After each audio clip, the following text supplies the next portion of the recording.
You're going to love this crash course because the Taj Mahal is one of the most famous architectural structures in the world. It's located in Agra, India, and was built nearly 400 years ago by a heartbroken Islamic emperor named Shah Jahan. It was constructed as a mausoleum to house the remains of Shah Jahan's beloved wife, Mumtaz Mahal, who died during childbirth. Over 20,000 people worked to build the Taj Mahal, and over 1,000 elephants were used to transport the building materials.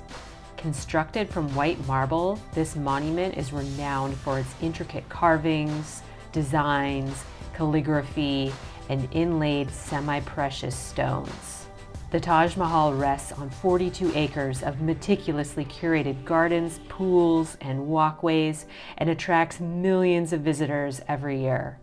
I made this super fun video that shows you how to draw the Taj Mahal. You should check it out next.